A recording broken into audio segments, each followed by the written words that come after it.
It's lunchtime and the Brooklyn Cafe is open for business. Live from the Brooklyn Cafe studios, Dawn and Freddie S. and their team are ready to serve up a huge portion of fun for lunch with friends and neighbors. So let's break open that lunch pail and unwrap that sandwich you brought and take a front row seat at the Brooklyn Cafe and get ready to enjoy some humor and hot topics. It's time to get a healthy serving of hope and happiness to help your day go by with a smile.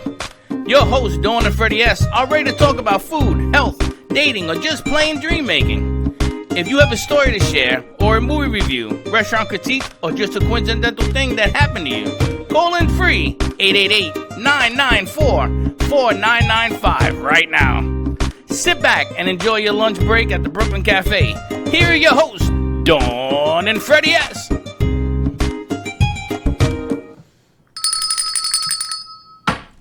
Welcome to the Brooklyn Cafe on a beautiful Thursday afternoon. Beautiful Thursday. Happy Thursday to you. Very grumpy. You are grumpy. You know, I just don't get social media sometimes. You are grumpy, my friend. What's going on with you? Well, you? Well, the problem is stemming from the fact that I have pages on social media. I know. For lack of a better word. And those pages aren't allowed to be shown the show. They don't let me repost on my own pages. I know. It's kind of crazy, right? I'm thinking maybe it's something with your phone. No. Maybe you can try it on your computer. You have the same problem? No. So sorry. Oh, baby. I know. I'm thinking, stop the grumpiness is all I can tell you. We're going to keep rolling and going and doing what we got to do. We got a big day ahead of us, a big lineup. We had a wonderful author on this morning, more of a life coach. Today we've got Goldie Wynn joining us, who wrote this book, Rainbow in the Night, A Journey of Redemption. So we're going to talk to her in a few moments. I had a little fun with Uber Eats this morning, which was really quite hilarious. So Uber Eats, we will get that rectified. So, I was hungry for breakfast. I was running a little bit late today, so I ordered breakfast to be delivered here at the cafe. I went out and I checked it because I had door delivery. Wasn't there. I went out and checked it again after the show. I was getting a little hungry because now it was 10 o'clock. You had to go run a couple errands. So what do? I put in a dispute with Uber Eats and I ordered again. And I'm thinking I'm going to do it again because you're not here. Otherwise, you're going to yell at me for ordering more food again, right? I ordered again anyway. And what happened? They finally come. And they said, your food's sitting outside. I go outside, it's not there. It was delivered to the wrong bay.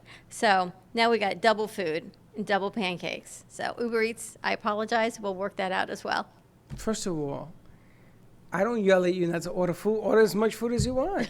But you got to go outside and get it. I went outside. It was at another bay. So anyway, hope you enjoyed your pancakes because I've got enough pancakes now here to pretty much feed the community and the helping hands out here. First of all, I don't think you understand the kind of day I'm having. I am. That's why I'm hoping pancakes are going to make it a whole lot better. I have to put my shoes on in the garage. I know. I came here today without shoes on. So I got to put my shoes on. I have what I thought was my computer, but it wasn't my computer. Yes. It was something else. My hands were full, and I had to fight my cat from running out the door. Yes. Right? So I get out the door. I get in the car. I'm out of gas. I got to get gas. I didn't know about that one. I'm out of gas. I got no shoes on. I got no shoes on. I left my computer home in front of the garage, outside my house. Really? Yeah. Not only that, you walked in the door at like 9:02 with no shoes on. Yeah, I was and late. No computer. I was late, no computer, no shoes. What time do you wake up in the morning? 5:30. So what do you do for 3 hours? It doesn't take you nearly as long to get yourself beautified as it takes me. It has nothing to do with me. You roll out of bed looking like that. It's everything else. It's the cats. It's the making of the coffee. It's everything. But the bottom line... How much time does the coffee take you to make? Well, first of all, Missy Fu, I had to go home last night and work doing Elements, right? I know. So I had to take my computer inside. And for those of you that... I want to thank you that watched Sarah Spiritual last night. Her numbers were the number one show ever in the history of AMP. It was incredible. Number one show. Almost 10,000 people viewed that show, which is amazing. So I had to take the computer inside to set up for the Elements tonight. And I left it there. So then I had to take that apart to bring it here. And it made it to the front door. outside of your house? Like Yeah, for because the I world was to out of have gas. it? I had to go to the trunk. I have an N95 mask that, let me tell you, I don't know how the hell you breathe with these things. Wow. And I had to get all that situated. Now, I got a question. Have you ever noticed that when you wear a mask that fits on your face like a glove, right? Like the one you told me covers your head. Doesn't that hurt your ears? Well, that's what the first responders are saying. So now these kids from schools, even North Broward Prep, they're using their 3D printers and they're making like ear guards so it doesn't hurt their ears. So, Mr. 3D ear guard people, if you can bring us a couple of ear guards, I would really appreciate it. Linda tells me to put a tissue behind my ears. I'm going to look like a crazy person with tissue growing out of my ears. But my God, my ears Better are on than hair, fire. though. What? Better than hair. I would take a little hair coming I'd out of my rather see ears. tissues coming out of your ears than hair. Is all I My can tell you. ears hurt. They are on fire. They hurt so much. Oh man, it's not easy being you. is And the all other I thing can is, say. you notice, I got a question. The N95 doesn't let anything escape, right? It's like sucking air through a straw. Great mask, don't get me wrong. But what about the carbon monoxide that we are sucking down over and over again? What do you suck? You're not sucking down carbon It's monoxide. not going through the mask. It's your own breath. You have carbon dioxide when you exhale. Stays in the mask, It's doesn't called it? oxygen. Yes, air. No. What goes in is oxygen. What comes out? You didn't Hot do well air. in high school, did you? You Did don't, you? you don't want to know how I got through high school. First That's of a all, whole other show. when you exhale, Yes. you don't exhale oxygen. You exhale CO2. Carbon dioxide. Yeah. Not carbon monoxide. I said, well, it could be the same Carbon difference. monoxide, you'd be dead. It's in the God car. forbid. It's the same difference. What I'm saying is, you have this mask so tight on your face. I see nurses and stuff that have black They and have blue. bruises, I know. So all that dioxide is going back in your lungs. There's no oxygen going in there, right? So do me a favor. If you know the answer to this puzzle, is it healthy? You know, yesterday I felt great. But today with this freaking mask, I feel like my nose and my Let throat me are ask you a burning question, though. on this thing because it's, Where did you wear the mask? I was at NN Oh, yesterday, not today. yesterday. Okay, And all I right. put it on this one. I wore it in my car. And let me tell you something. For you guys who wrote in Facebook Why to did me, you wear it in your car? because I don't want to pollute the inside of my car. Okay, now you're just full on craziness. I'm crazy. Yeah. I'm crazy. I know I've got 4 orders of pancakes. You haven't done a normal, sane thing in 5 years. I'm crazy. I know. I've got a lot of pancakes and egg whites, is all I can tell you. I know. I'm Happy crazy. Thursday to you. We've got a great show lined up for you. You do amuse me, though. You do make me laugh. And as Freddie always says, sharing is caring, because apparently he is in Facebook jail, I think. So please, if you enjoy our show, share it out. Tell your friends. Let us help you connect your business and your ideas to our network with AMP Media Productions, AMP to TV Productions, and the Brooklyn Cafe TV. She says I'm crazy. Our new sponsor, Gubba Rum. We got to get that rum in the house. Yes, Gubba Rum. I got to go down to get it. You see, I will wear my mask That would make sense. in the car to go down to Fort Lauderdale and get the Gubba You Rum. don't need it in the car, but you definitely need it. You I have need an it in idea the for a car. great business, though, by the way. Wait, hold on a second. Let me tell you something. If you have a car business that sanitizes the inside of the car, Stop it. Get out of my head. I want you to contact us. I got some business for you. I know. I need my car desperately washed and Yours. Mine's changed sanitized. colors on the inside. Oh, you don't. Well, you don't even wear makeup. So every place I touch, it's kind of like the way you know how much you touch your face is how much you touch your car. I have my foundation and powder on my steering wheel, on the door jambs, where you roll down the window. I definitely need my car cleaned and sanitized. I'm thinking this is a great, if you have a home car washing service, now is certainly your time to grow your business, is all I can tell you. I have discovered. Or a student that would like to wash cars. as a I have business. discovered that women put their makeup on in their car. Sometimes. Not sometimes. I will bet my last dollar, which is really getting close, that every woman in America somehow puts their makeup in their car. You know how I know this? Oh. I know that Sarah, my daughter, she does that. She says that the lighting in the car is the best lighting and the best mirror to put your makeup on.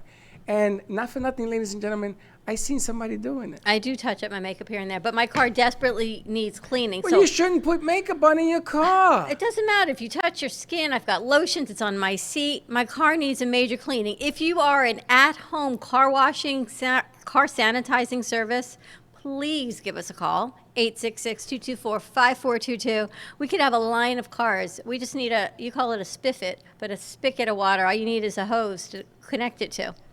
You're a spiffet. You're Spiffy You're the funny. Spiffet. You're making fun of my Spanish. Right? You're Spiffy. My English. Listen, 4 weeks ago, before this even happened, 5 weeks ago, I saw an ad on Facebook for a car that they will come out and they will sanitize the inside of your car. After this thing exploded, they are looking to hire people. We should get them because on the so line. many people are taking advantage of the fact that you got to get your car clean, right? That's why I started wearing the mask inside the car. You got to Because get your I car said, clean. well, I don't got a car clean. My car it's filthy. My car is just changing colors. It's I so know. filthy. Mine is It dirty used to as be well. white and brown. You know what it is now? Green and orange. Although, we could, I could really send our ratings down and go outside and wash my car. We don't have a hose. I know. We do have two guests ready to join us. So for Well, the hold show, on a second. Hold on. How much? I got a couple dollars here. How much would it cost for you to wash my car? those actually you're saving for your grandsons. I'm telling you, desperate times calls for desperate You know what? I measures. would donate my car washing services so that money can go to your grandsons. Really? Uh-huh. All right, go get a sponge and 100%. Go You know get the wet. funny thing is, you would let me do it too. of course I'll let you do Just it. like you let me pick up the dead bugs and the rodents and all that stuff. I am a equal opportunity. I see that. I see that. First of all, your mother would be saying, Freddie, put it to work, put it to work, put. I know. No, she wouldn't. She says, really? You don't know that to my daughter? I can only Oh imagine. my God, you can have my mom on both sides. Let me ask you a question. Chuck doesn't tell you to go out and wash the car? No.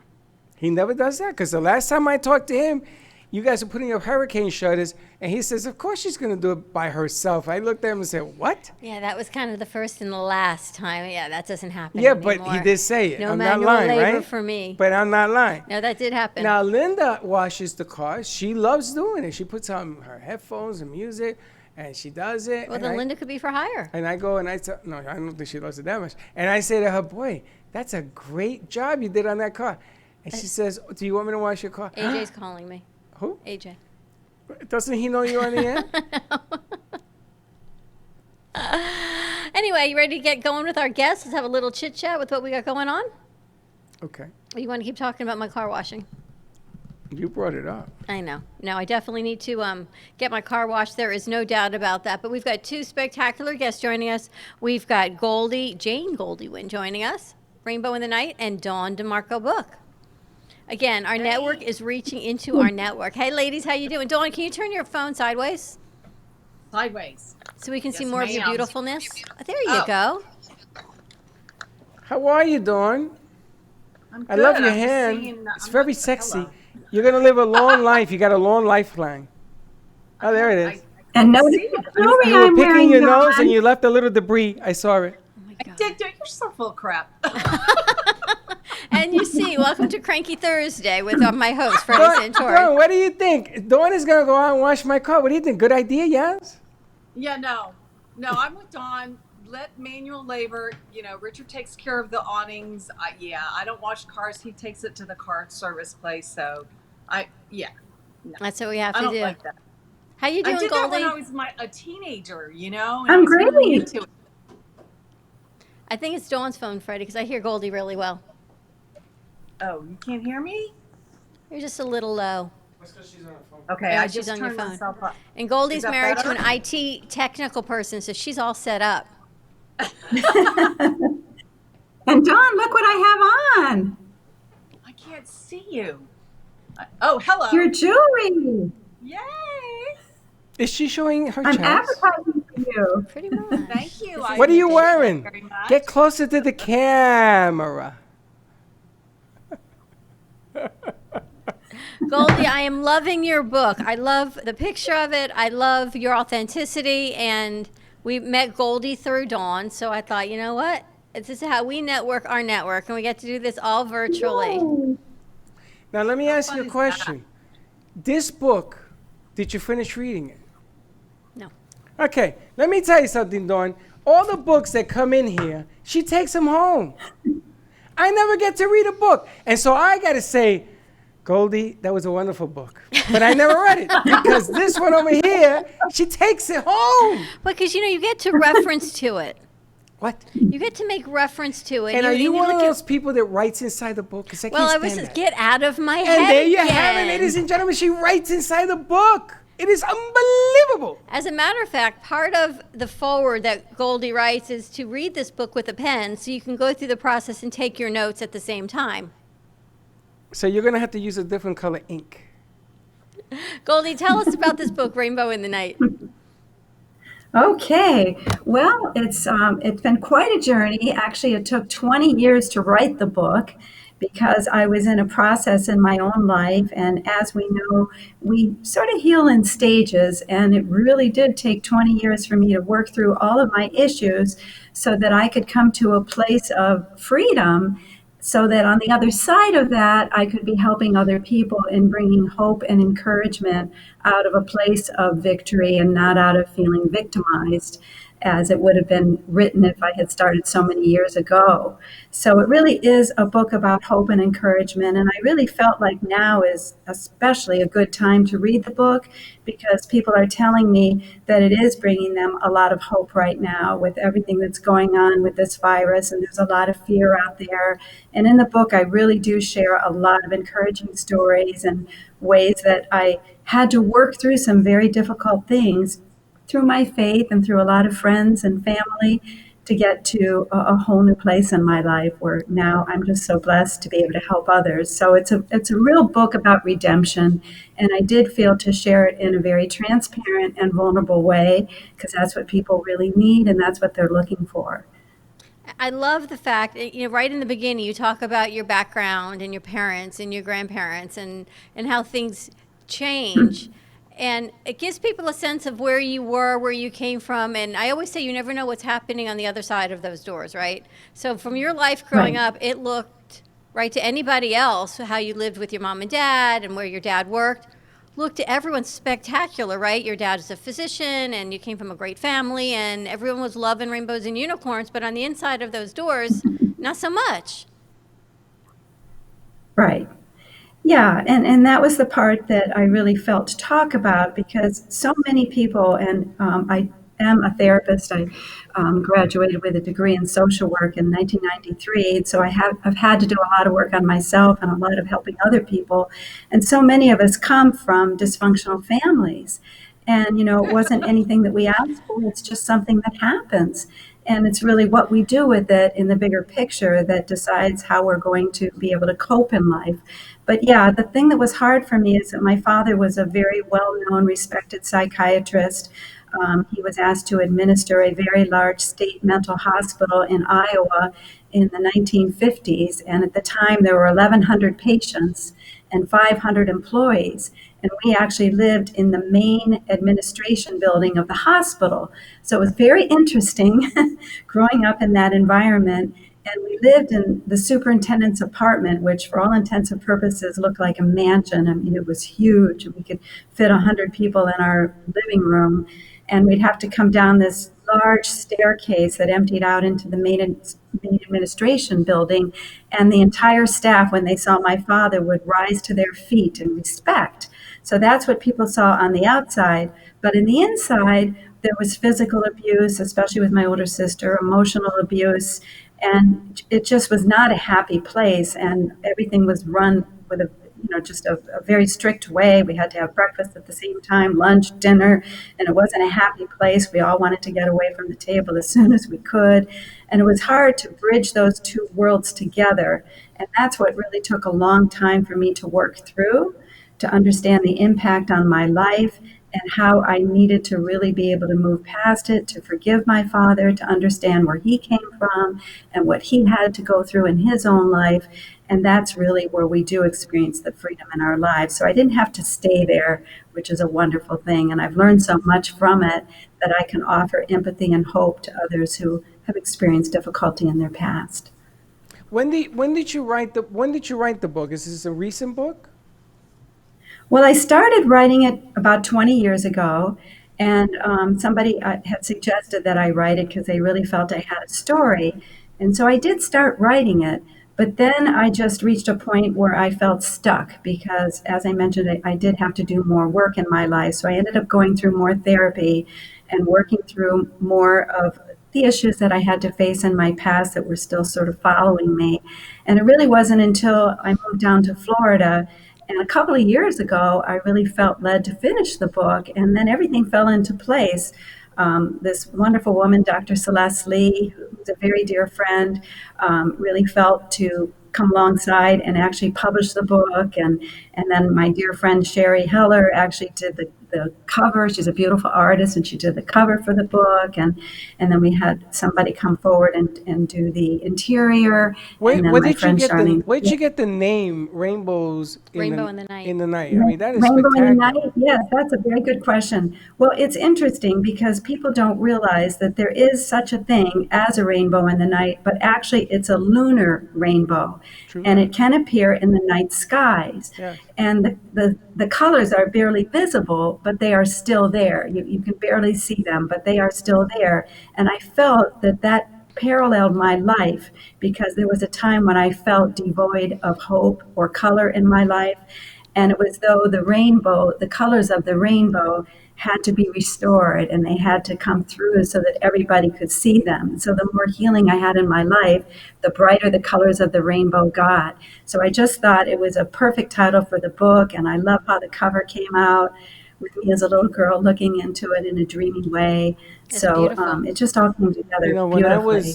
when I was growing up in Puerto Rico, I went to Puerto Rico one summer, and in Puerto Rico at the time there were no lights.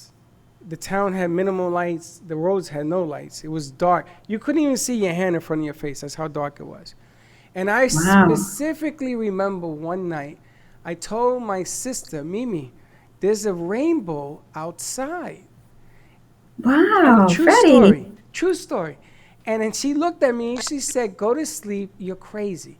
I said, "Mimi," and she said, "Rainbows only happen during the day. What is wrong with you?" Oh, Right? wow. So I went and I got my cousin Juji.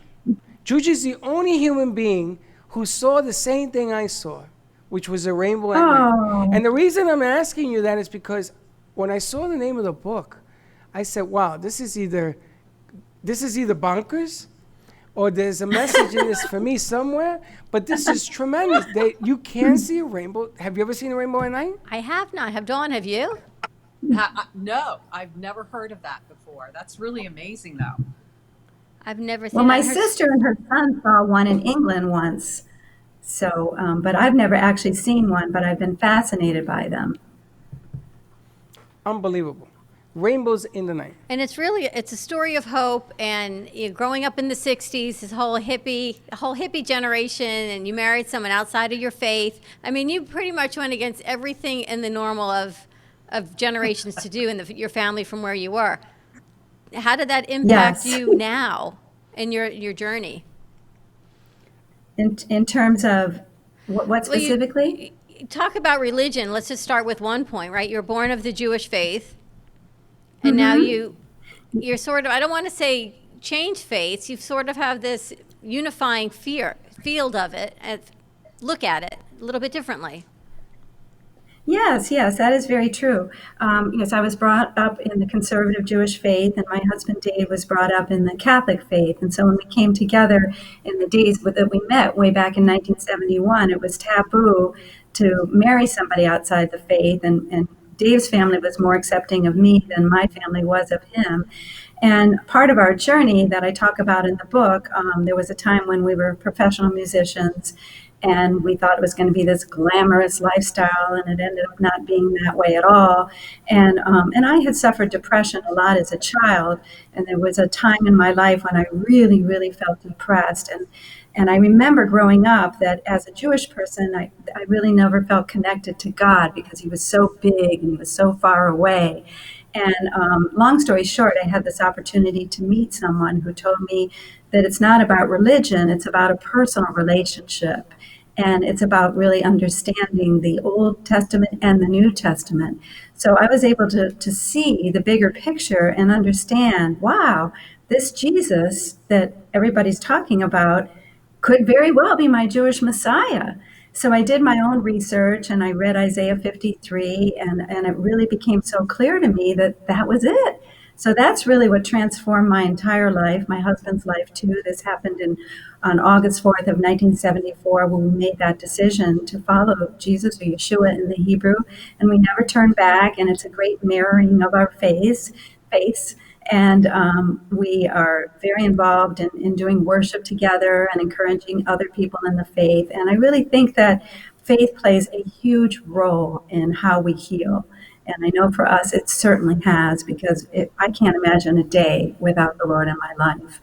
And that's really what gives me purpose and strength and faith, and even especially during these difficult times. That's why this book is so timely. And I know Freddie and Dawn, that's why I wanted Dawn to come on, because it made me think of you, and you are so strong in faith, and Pam Cohen as well. And we've had so many conversations that it's not about who or what God you believe in, but just that you have faith. And you have so many stories in here. I don't know if there's one you want to share where faith really brought you through to the next part of your journey. Yeah, there's just so many stories. I mean, I think, in the book there are many, many themes. And, when people ask me, what can people relate to? Well, there's loss of hopes and dreams. There's marital difficulties. There's losing jobs. There's just all kinds of things, that we had to experience in our lives. But I think for me, there were so many things. It would be hard to pinpoint which. Excuse me, I'm not supposed to touch my face, but I had an itch. But anyway, there were so many, little levity, but there were just so many things. But I think for me, probably one of the biggest issues was my husband, Dave, is just an amazing person, and we are so close. And we had to come to a place in our lives where we had to make a decision about whether we were going to have children or not. And when we first got together, we both agreed that we weren't going to, because we didn't feel we could be parents, because he also came from a dysfunctional background.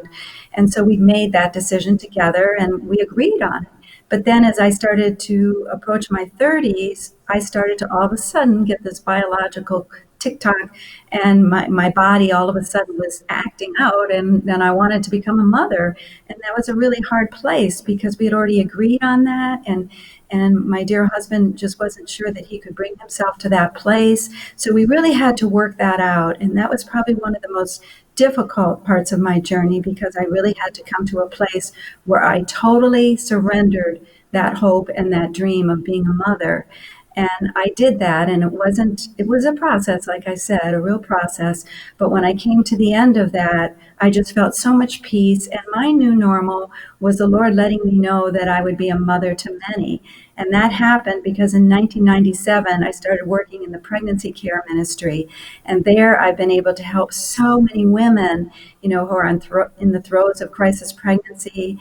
And now I'm working at First Care in West Palm Beach. And I get to come alongside these women who are really in a crisis pregnancy, and they just don't know what to do. And I can share my own story. I've had an abortion in my past.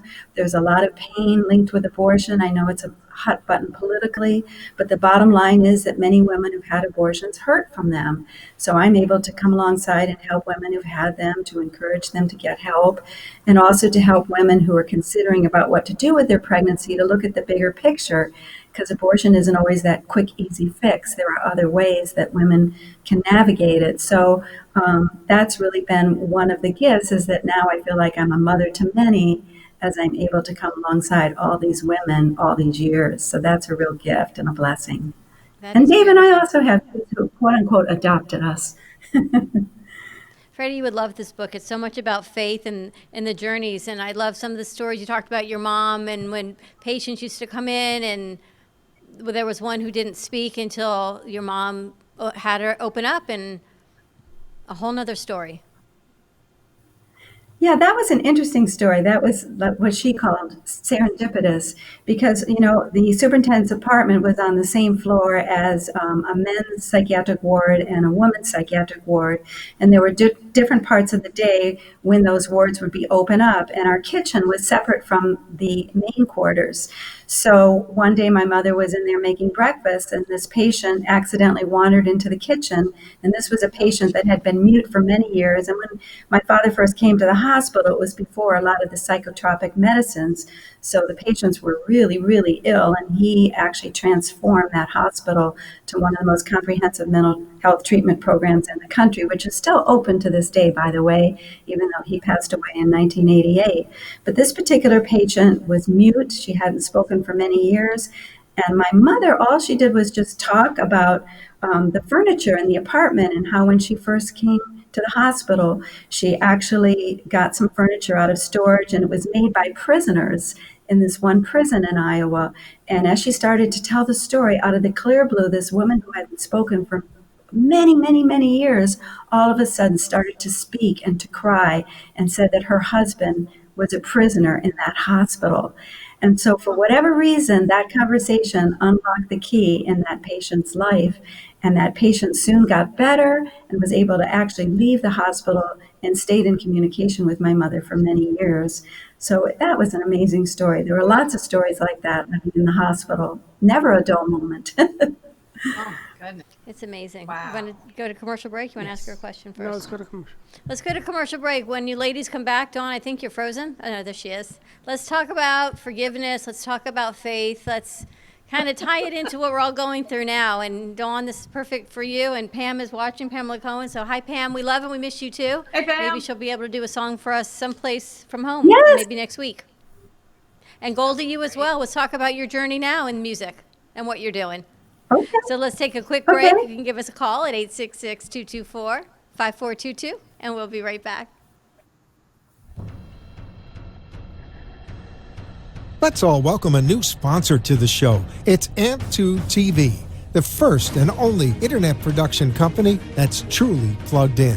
When you're looking for a full-service internet TV radio production company, discover AMP2 TV, a full-service production company that can provide all streaming videos in studio or remotely. They offer web page development, and they use all the latest platforms to help make all your business selling points more powerful.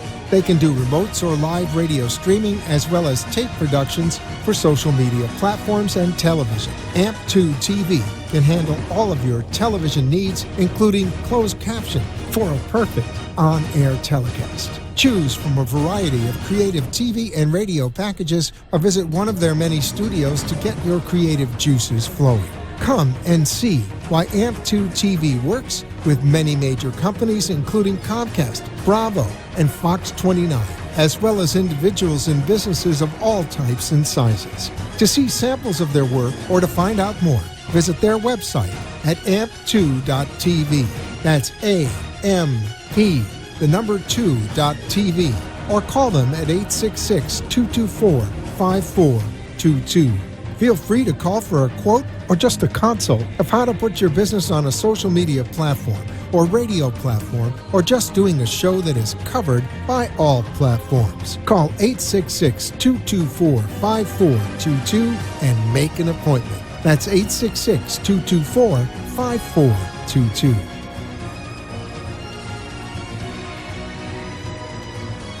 Healing Moments Wellness Boutique specializes in integrating scientific and ancient therapies to relieve physical, emotional, and psychological distress.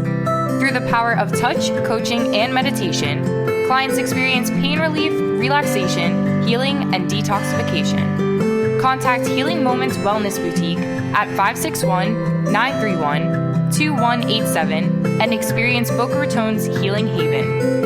Enjoy the benefits of an individualized treatment plan to help find your feelings of peace, complete balance, and wellness. Call Healing Moments today, 561-931-2187, and be rejuvenated.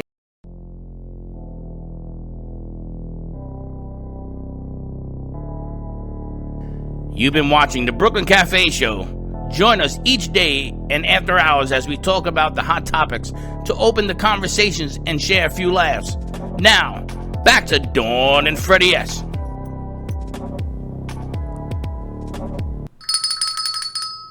And we're back. How's that going for you over there? I'm in Facebook chat. I don't know, Goldie and Dawn, you must have put some soothing. Well, what you are describing, I'm dying to read There's the the book book here. because this is a movie. You know, I've seen Well, that's what I've been told. It's a movie. I seen on Netflix. No, it was on Showtime. On Showtime, There's a movie out called Scattered Island, which is a deal where they were on an island and it was a mental institution, and it's old school and today, and it's really good. You know, were it talking really about that, surprised yeah. me. Yeah. Yeah. But what you're describing sounds like a movie. I want to know, how do you feel about, number one, the change of what's going on in the mental institution deal? Impatient. Exactly. What's going on around us right now, because even Trump decided one of his talks about how devastating this is in that realm, about what's happening Yes. there.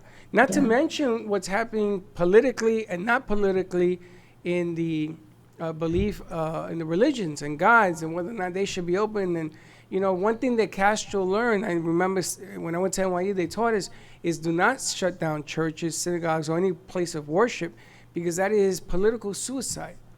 So you're giving Yes, into that. yeah. Even if people go there to get sick, you got to leave it alone, because it's very dangerous. But how do you feel about what's going on around you now in the mental aspect of what's going on?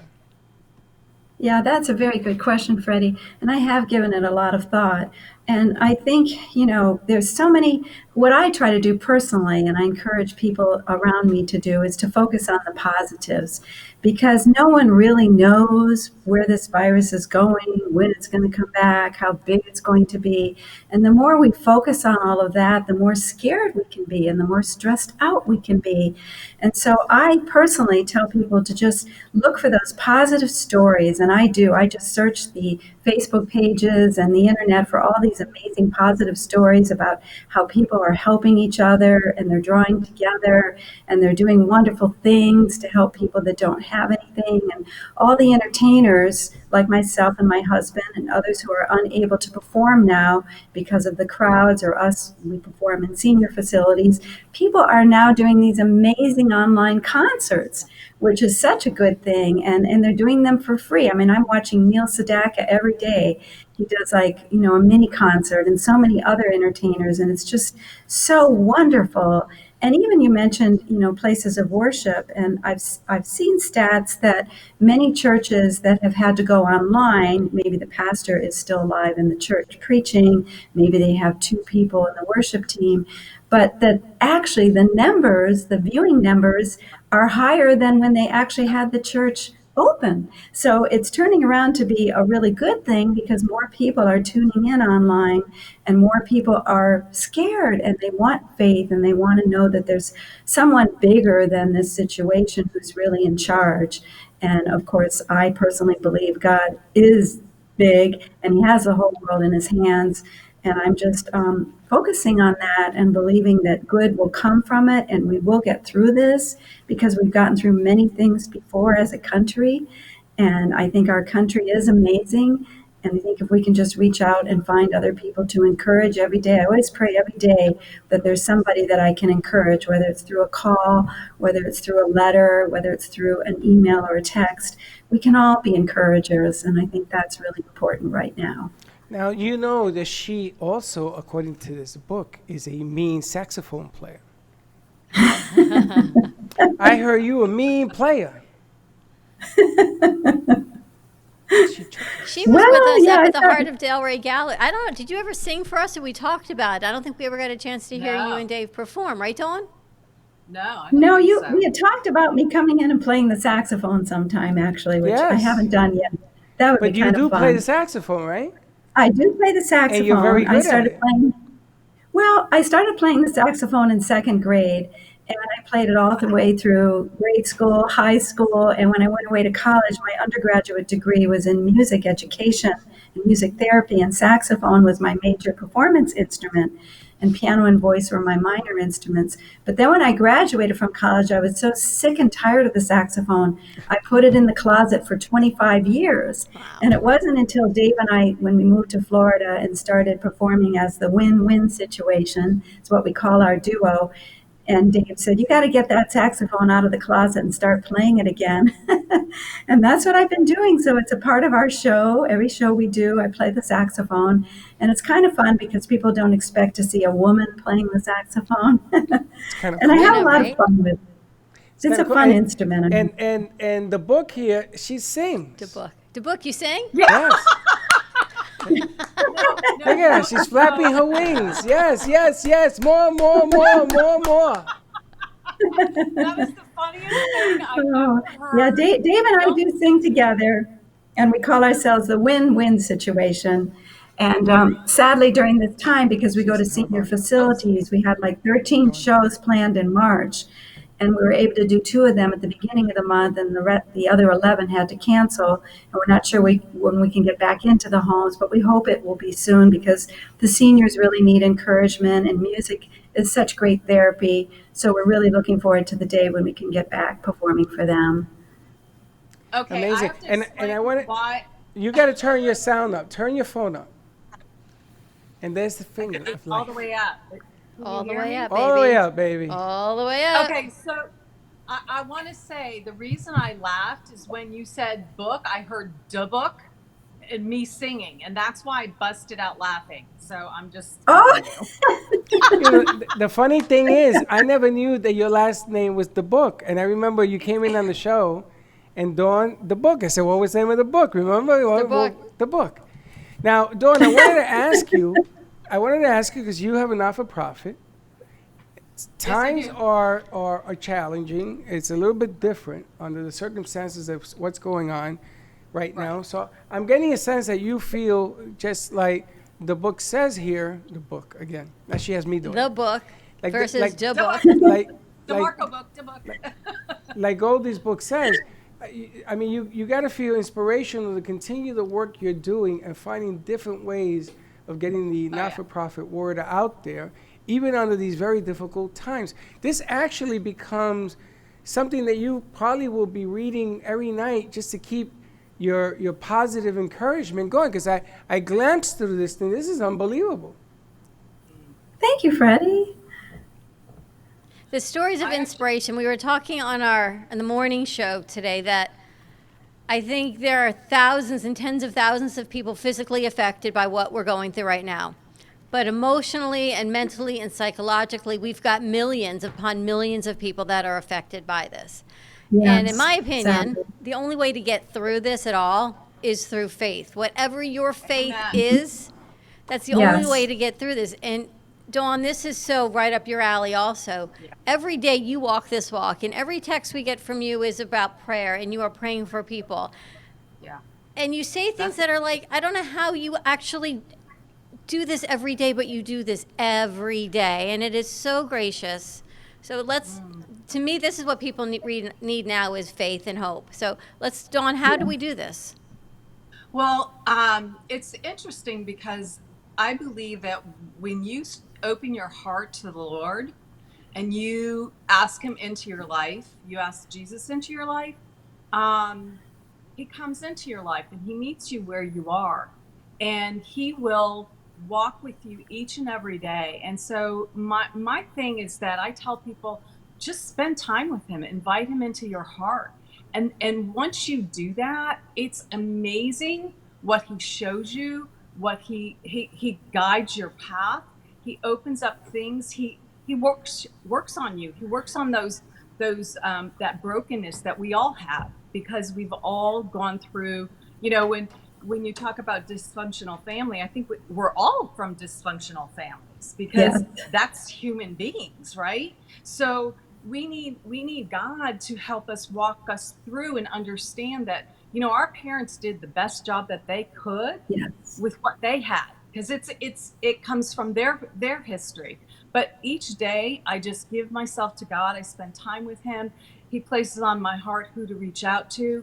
It blows me away, because what happens is that person, when they receive that prayer, I'll just text them a prayer. I'll send them a prayer over voice memo, and they're like, oh my God, I was just praying about that. So it's really cool to really open up your heart to God, because He is so amazing. And I know He is taking what's going on in our world, and He is just going into people's hearts that are open to Him, and He's going to heal each one of us. And that's His goal, is to just love on us and have that personal relationship with us. I'm getting the chills just saying that. So, yeah.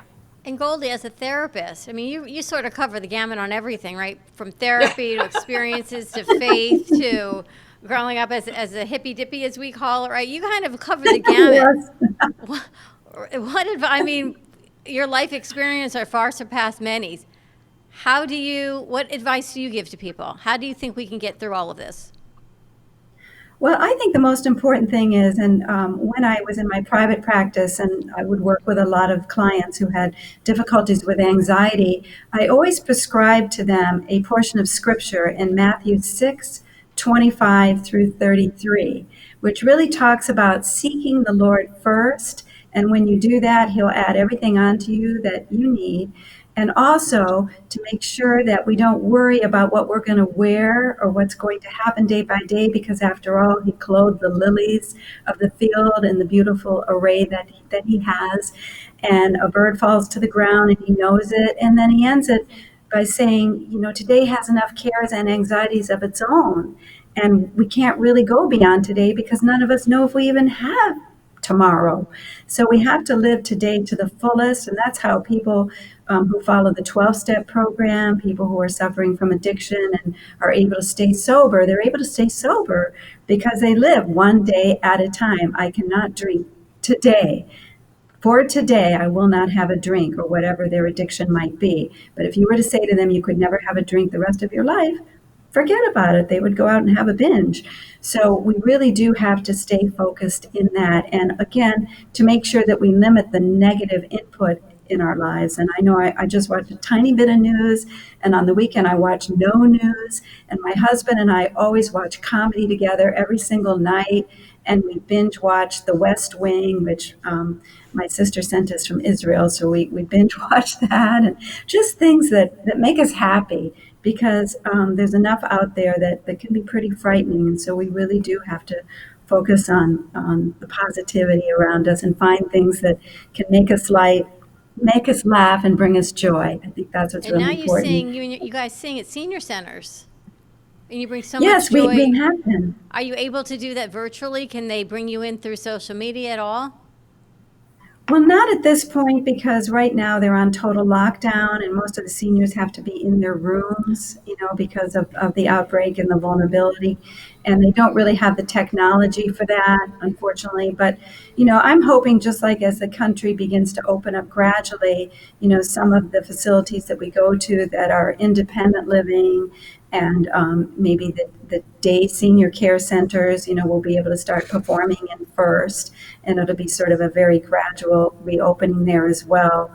So I feel for them, and I feel for the activities directors, because they have to find ways to be really creative. And music truly is therapy, and I know how much they love it and how much it means to them. So hopefully that will happen sooner than later. And the good thing is they got shut down really quickly here. So the outbreaks in the senior facilities weren't as bad as they could have been had things not shut down. So that part is really good. But hopefully that'll happen. Talking, Dawn, this is for you too, because you're so in touch and aligned, as Faith always says, right? When you're aligned with God, forgiveness. Now we all have a lot of time to sit back and think about those situations that maybe we didn't handle so well, or situations we feel like people didn't handle with us so well. And we reflect on, how do we forgive ourselves, right? We need to forgive ourselves and forgive those. Yeah. Does it go both ways? And how do we do that?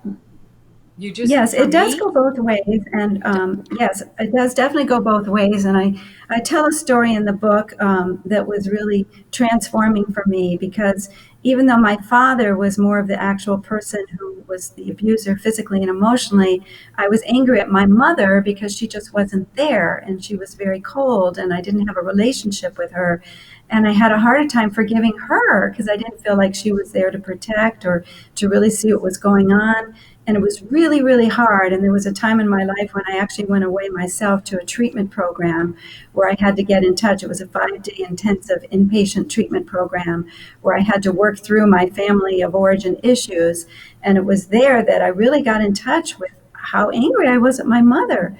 And I knew that couldn't be, that I couldn't live in unforgiveness. We can't live in unforgiveness because it hurts us more than it hurts anyone else. So when I came out of the program, I knew I had to work on that And I went forward for prayer one night in our congregation, and one of the people who was praying said to me, "You just have to ask the Lord to show you how you can forgive your mother." And so I remember waking up the next day, and the Lord spoke so clearly to me, and He said, "Just pray this way. Pray, Lord, help me to hate her a little bit less today and to forgive her a little bit more today." And I just began to pray that prayer every single day. And I know hate is a strong word, and maybe it wasn't quite hate, but it was very intense anger. And so I started to pray that every day. And about 3 months later, I woke up and I felt this peace, and I felt like the forgiveness had totally lifted. So I picked up the phone and I called my mother, and I actually told her that I had released her, and I wanted her to know that I forgave her. And she actually said to me, "Well, I want you to forgive me because I know I wasn't the mother that you needed me to be." And we had this beautiful time. And little did I know that was the last conversation we would have, because she died the following Saturday. So the timing Oh my God. of that process of forgiveness, and I always say it's a process, not an event, that we just have to be open to the Lord and let Him show us how we can forgive, but we need to. And so I don't have any regrets there, because I know we made peace. And isn't it amazing, the perfect timing that the That Lord is had for us amazing. to have that conversation? Wow. So It- that to me was That's Dawn. very profound. And Dawn, how about for you? Well, amen to that. I mean, God's timing is always perfect. I mean, we always think we know what's best for us, but the bottom line is He knows today, yesterday, today, and forever. And so, just walking through the journey of the loss of my parents a couple of years ago, and letting go of stuff that you grow up with, and you realize I came to forgive my mom and my dad, my mom more so because we had a difficult relationship, but I also understood that she did the best that she could with who she was. And I know that, like Goldie said, forgiveness, if you don't forgive and you hold on to the anger and that you want revenge, it's basically hurting yourself. That person Yes. probably doesn't even know that you are mad at them, or so Yep. it only helps you to move forward.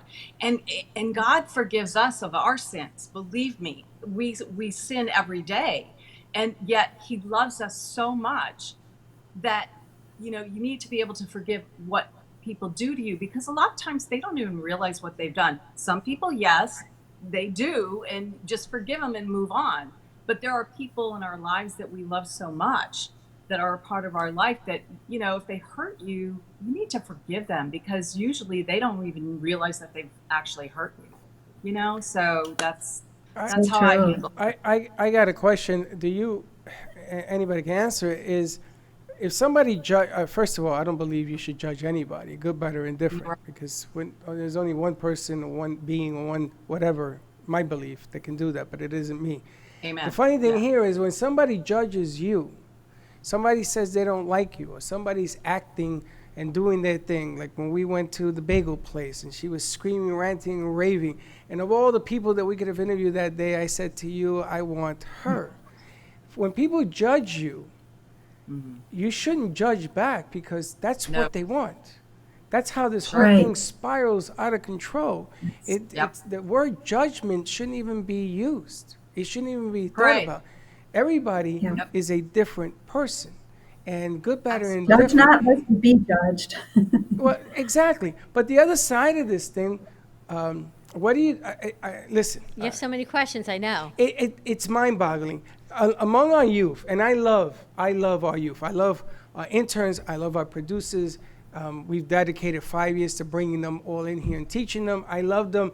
I am concerned because faith has diminished among our youth. Oh, And unfortunately, again, you can't judge and say it's right, wrong, or indifferent.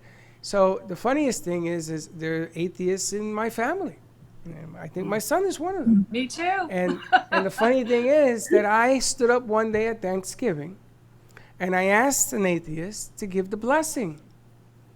And they came at me and said, "Why would you ask me to do that?" And I said, because though you don't believe in God, do you believe in yourself? I mean, isn't the message, thy is thy temple to take care of? Don't we have our own message right now? I mean, this is so clear in abundance right now that we have to take care of ourselves. We got to believe more in ourselves. If you can't believe in that you can't see, does it mean that you don't believe in yourself? You've Well, left that's a everybody good part of speechless. that's a very, very deep question, Freddie. I mean, it really, really is. I think of the scripture, Hebrews 11:1. Call those things that be not as though they are. And faith really is just like, there's wind and you can't see the wind, but it's out there. And so it's just like when it was brought to me, and what would keep you from believing, in Yeshua and Jesus? What would hold you back? And I just thought to myself, nothing. I have nothing to lose, but everything to gain. And that's exactly what happened, because for the first time in my life, I had joy unspeakable. And that joy is truly my strength. So I think, it's such a personal thing, Freddie. I think everybody has to get to the place in their own hearts, where they recognize that God void. And I don't know if there are true atheists. Who really knows? Because when it comes right down to it, if things were really bad and somebody held a gun to your head, might you cry out to God? I would think so, but I don't know. But it is a very, very personal thing, and I think everybody has to come to that themselves. And we just hope and pray they will sooner than later. Goldie, how do we get your book? Well, that's a good question. You can get it directly from Amazon. It's on Amazon and Barnes and Noble, and it's also on Kindle. You can also go to my website, which is www.janegoldiewinn.com, and Goldie's Goldie, Winn, Winn. And there on the website, you can click and order right from there too. And if you want Kindle, it's only $3.49. Such a deal. Such But a we kept the deal. price reasonable. We really did keep the price reasonable for the book. It's $14.99. And so I think it is very reasonable. And the feedback we're getting is just that people are really feeling the encouragement and the hope, and they're buying the book for other people, and they're rereading it. And that's really how we prayed. We prayed more than anything that the book would bring the hope and inspiration that's needed in our world, and especially now with everything that's going on, because there is a lot of hopelessness, and anything we can do to be an encourager is really, that's my life's calling. So if I wanted to be remembered for anything, it would be she encouraged many. And You that's did, what I and dedicated reading my through life it, to do. you can really see the blessings in every moment. And if you actually look at the miracles of the moment, there's a miracle in everything. We just have to take the time to step back and look at it. And some say sleep on it, and you wake up tomorrow and you say, you know what?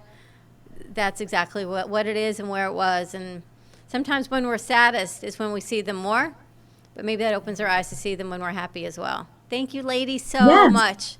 Goldie, maybe you and Dave can perform for us one day on the show virtually from your home.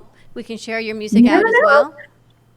That would be great. Goldie, what I want to do in the future. I love her name. I do too. What I want to do in the Thank you. future is I want to do a book signing, but unlike Okay. any other book signing you've ever seen. Signing the book is the easy part, talking to people. But I want you and your husband to play a set and do some book signing. And then we play another set and we do a book signing. And then I want people to come up who have read the book and tell us how it has influenced their life, play some more music, and then do more book signing. You know, the funny thing about this book is that it lets you find you, right? Because That's to great. find a rainbow at night is as special as every soul that we possess. And for me, the feel I get here is that it's got to be made loud, it's got to be made clear, and you got to listen to the message that everybody's going to get from this, because every message is going to be different. Everybody's going to see this a different way. That's the feel I get from this thing. It's an amazing, amazing copy. Thank you for coming. Thank I you, love it. ladies, so much. We miss you. Stay safe. Goldie, we'll put that together. Dawn, Love you. thank you for the Mwah. connection. Love you, honey. Okay, thank you too. so much for having me. Send our best to Dave Thank as well. you. And to Richard. Okay. Bye, ladies. Fantastic. I got to tell you. You know, it's been a morning of uplifting. Oh, there's more. Oh, I'm pretty sure Oh, wait, there is. there's more. But this one's a little bit different. This has a different feel to it. This one is deep. There's a lot of emotion in this book. You can see it on her. You can feel it on her. There's a lot of give in this book. It took 20 years to write. I wanted to ask her, I want to write a book. I am so inspired to write a book. I don't have time, but I got to make time. You know, I actually went home early yesterday. I never leave here early. I left here by, 4 o'clock? Put on shorts, and I sat outside, again, something I never did with this book, to read. Did you read it all? No. But I started it, and I was just fascinated by all of it. There's some good stuff in here. There's a lot of good information about forgiveness, and what you see on the outside is not always what's going on the inside, and people's past, how it plays a huge impact on who they are in their journey.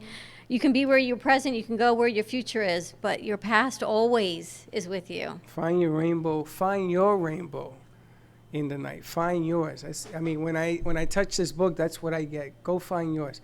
Amazing stuff. Amazing. We're going to go to commercial break. You can download Rainbow in the Night, A Journey of Redemption by Goldie Wynn on Amazon, also on her website. I will post the bio on our social media pages and share that out so people can take a closer look at it.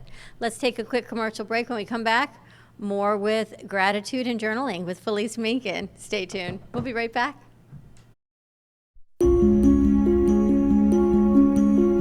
The way you live your life says a lot about you.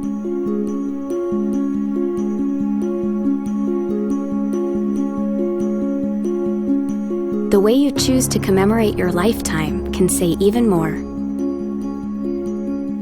It's a single event that speaks volumes.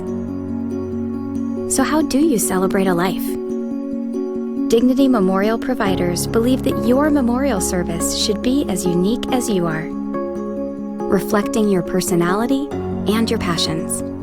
It should be a perfectly tailored send-off, a fitting tribute for family and friends, to celebrate the person they love. We're professionals at catering to your every need, right down to the catering. In fact, no detail is too small.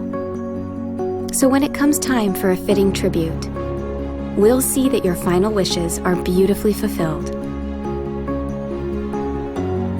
It's what Dignity Memorial providers are known for. And why you should rely on us to see that your life is well celebrated.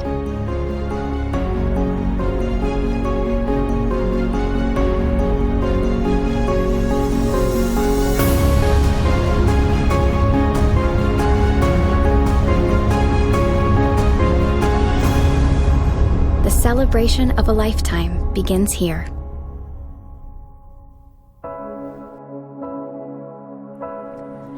Kids for Kids Ministry. The vision is to see children in Haiti emerge from extreme poverty into an extraordinary destiny in Christ. The problem is the orphans in Haiti lack clean water to drink and food sustainability. These children need art-integrated education, medical needs, shoes, clothes, a lunch program, and teacher salary aid. The mission is to sponsor local leaders in Haiti to support them in the care of orphans and vulnerable children. In January of 2020, Kids for Kids traveled to Haiti to visit the orphans at their home and at their school.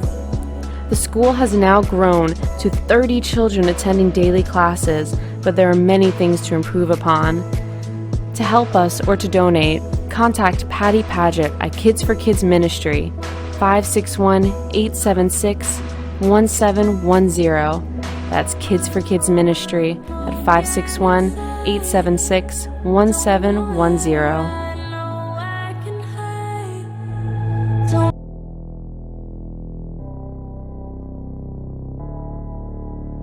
You've been watching the Brooklyn Cafe Show. Join us each day and after hours as we talk about the hot topics to open the conversations and share a few laughs. Now, back to Dawn and Freddie S. I tell ya. I'm going to tell you something. This book already starting the conversations. The book is starting the conversation. It's funny because our producer is not in here, so she gets to hear everything like she worked here, right? Everything between commercial breaks and during all our conversations. How do you walk through life to give and in truth to you you should not hurt others, but sometimes your actions inadvertently hurt others if it's not perceived as they want to perceive it. Well, it's funny. For those of you yesterday who missed Teddy Unscripted, you can go to 2020 Vision on Facebook and watch her program. If you missed that, then you missed the essence of what a millennial is going through today. And I give her a lot of credit for having the courage to be honest and talk about where do they fit in. And a lot of stuff that's written about what's going on right now, I think Teddy hit on all points on that thing. I think it's an important watch. I think she reached out and she dug deep, and that wasn't easy for her to do, but she did, and I give her all the credit in the world for doing it. I tip my hat She most because certainly did. she brought it. So, Teddy Unscripted, and I think she's on tomorrow again, but check it out. It was a show she did yesterday. Also want to say Slick, nice piece today, nice piece of work. The producers are bringing it. B also did hers. I did Fuego today. Listen, it's all going on. It's all happening, and it's all coming forward because we're trying to tell you guys that as we make the turn, you got to get ready. What did we say this morning? The most consistent thing in life is? Being inconsistent? No, being consistent. The most inconsistent thing in life It's is consistency. change. All right. Well, change is always there. That's why it's the most consistent thing in life. I saw Every that in day. a movie last night. Every day there is change. As much as you want to keep it the same and you think by going to work or staying home, that's the same every day. There's a change. There's a change in energy. There's a change in the universe. There's a change in the people around you, which inadvertently changes you. I mean, you are, what, only the sum of the 5 greatest people near you, around you? That is the sum of who you are? It's interesting, right? Think about that. The 5 people closest to you, are you the sum of them? No, I knew you were going to say that. I'm not. I'm thinking about it as I say that to you. but I'm not. Are they the sum of me? I was going to ask you that too. It's going to be one of these days. You and I are like having this conversation freaking without talking to each other. No, But it's just, I didn't even know who was. I don't never ever know who's coming on the show. I never do, and I do it on purpose because I want to feel what I see and I want to see what I feel. Again, I'm getting a lot of emotion out of this book. There's a lot of pain that was in this book. Yeah. There's a lot that was written in this book, but there's a lot of things going on right now. I remember we did some shows on fire, on roll, and kids and hurricanes, and we talked about panic. Never panic in a bad situation, because when you panic, it's going to lead to fear. When you fear, you're going to make mistakes that can cost you. And right now, we got to keep our wits. We got to stay on focus. I think Ann said that yesterday. It's not about, even she can't stand the word pivot. It's about the focus. Tomato, to me, I think the bottom line here is you got to focus. Panicking is not, we have no room for that right now. You can't panic. If you panic, we're going to make mistakes. And we've done enough of that. We've done enough mistakes, right? So let's bring it forward. Again, you're going to be staying at home, you want some reading, take this book and then sanitize it, put it in a plastic bag, give it to your neighbor. Start a whole book club. And then you can go on your Facebook or whatever and do a book club virtually. absolutely. And have a glass of wine. Or better yet, have a glass of a cup of rum. Gubba rum. We have to get that rum, by the way. I don't Say know it when one we're- more time, Dawn. I don't know how we're going to get it. But I we gotta go get it. You got it. Do you know where you're going? I have no idea. It's down south. It's Fort Lauderdale. I'll go get it. Got to go get it. We don't know when we're going to go get it, but we got to go get the Gubba We rum. got to get it because we got to get our gubba on. It is wicked smooth. Gubba on? Gubba on, Gubba Bubba. We got to put a commercial spot together for that also. And it's funny because I got people that already want to buy this stuff. I got people in New York. I got people all over that want to buy bottles. So I got to figure out how we're going to do this. So what's our lineup for tonight? Tonight I got Ask the Experts at 6 with Steve-O. He did not tell me who was on tonight. Typical Steve-O. I've only known him 5 years, so I can say typical Steve-O. Becky and Boca has a very interesting show that she's airing tonight with a doctor. Okay. I just sent that over, and she loaded it. That's at 7 o'clock. Highly recommend it. I mean, everybody knows Becky and Boca. We're producing that show for what, 2 years now? 3? 3 years? Yeah. And it's funny because a lot of people come 3.5. to our production meetings and they say, you know that show, Becky and Boca? And we look at each other and say, yeah, we kind of know it. We produce it. We don't tell them that. And they go, I want to know if I could be on that show. That's the best show. Blah, blah, blah, blah. I know. And we go, yeah, we produce it. We've been producing it for years. But it's a great show. So it's an interview that she did virtually, of course, and that's going to be airing tonight at 7 o'clock on WWNN. And then at 7:30, we're kicking off a brand new show, NFL style, called The 2-Minute Warning with Benny Blades. So hosted by you and I tonight with Benny Blades. And then going forward, it will be Benny and his other guests from 7:30 to 8 o'clock on WWNN. So 3 FMs and an AM. You can also find it on your iHeartRadio app at 1470 AM WNN, as well as all of our social media platforms. And there's the 2-Minute Warning. Tonight's guests, we have Jeff Devers and we have Bobby Harden. And you know who Bobby Harden is, right? I know who Bobby Harden is. Football player for the Miami Dolphins. Do you know that tonight's show, that particular segment, is sponsored by? Oh my gosh, you've got some amazing sponsors. Sponsored by A&T Dry Cleaners. Keep it dirty, my friend, which is hilarious. It looks like Pitbull. The Nathanson Brothers for mortgages as well as real estate, and Wines for Humanity, because Benny Blades is the original Black Shiraz. Actually, we should open that bottle of wine No, we're tonight. not. No, we're You not. can keep yours. I'm going to open mine, but they have a tremendous No. offer. They're offering a huge, deep discount, 15% off, 15% back to charity. If you order more than a certain amount, they're giving you 20% off, and all of that we will post. We'll post it tonight for the first time on their show, and then we can continue to air it on our platforms. So money goes back to charity, to children, and wines get delivered to your home. And the wines are incredible. You get to choose. But this one that Benny is signing is a signed bottle of Black Shiraz. Yes. And He is the original, the OG. Well, who's trying to say that they're the other Shiraz? I don't even know what a Shiraz is. It's kind of a, I'm not a big It's wine like a connoisseur. I just know I like to Puma drink or it. Amoeba. I mean, what's a Shiraz? Kakadu is what it is. It's Kakadu Black Shiraz. What? A Read the bottom. cockadoo? Kakadu. That's a bird. That's a cockatoo. Oh, so what's a cockadoo? A kakadu. Cock-a-doodle-doo? The hell is that? Okay, you're We making haven't stuff even- up. I'm not. Look at the bottle.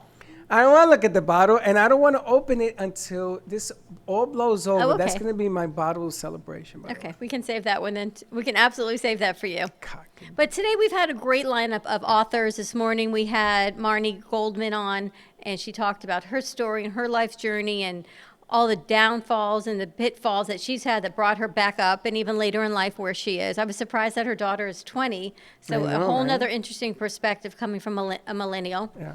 Her son has special needs, so a whole nother level of what energy she has, she brings forward as a life coach. And then today we had on this one, we had Goldie joining us, Rainbow in the Night. I've never seen, nor did I ever know, you got me on that one, a night rainbow. Yes, I seen it. I saw it with my cousin Julia because my sister wouldn't believe me. She called me all sorts of names. You know, about forgiveness and redemption. And to piggyback on our kids show that started Monday, everything that we do as the weeks go on, they sort of piggyback on everything else, right? So Monday's show we aired our Kids in Capes, and we filled in an extra piece on their gratitude journal. And you came in Monday and you said you actually started doing a gratitude journal and you recommended that everyone do it. And of course, that night I went home and I'm scrolling through social media, and sure enough, Giggles has a post talking about journaling and how much journaling and gratitude it has meant to her. And it was on her YouTube channel and Facebook, and I thought, wow, how serendipitous that you spoke about it. I saw it, so what did I have to do? 3 times a charm. I had to bring her on the show. So Felice Minkin is with us, and she's going to talk to us AKA about Giggles. AKA Giggles, about gratitude and journaling. There she is. Hi, beautiful. Hi, how are you? Well, great. How are you doing? I'm doing well. So You look well. You look spectacular with the purple haze. this is where I do my classes now. This is my little area that I teach. I do my coaching sessions from here. So it's like my little space. So I have to say, I think this quarantine has served you well. I have watched you blossom and grow during this whole time. How do you do that? Thank you. I think one of my tendencies is I'm more introverted than extroverted. So being able to stay in my space, I'm able to be with my energy in a really nice way. And then somehow I'm able to channel whatever I'm feeling out into the world. So the first few weeks, I just felt this drive to go, and do video after video after video. And then, to be quite honest, I ended up crashing a little bit.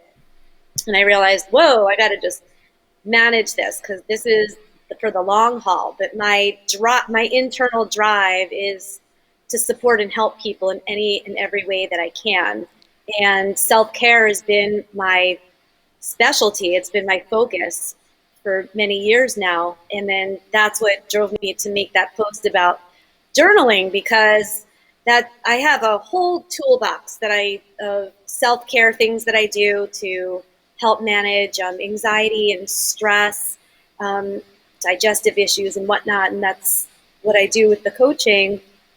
But journaling has been it was the very first tool that I used. And in that video, I shared the story of how I got introduced to it, which I find it very difficult to talk about it without crying. I think because at the time I didn't understand how much it was helping me, supporting me.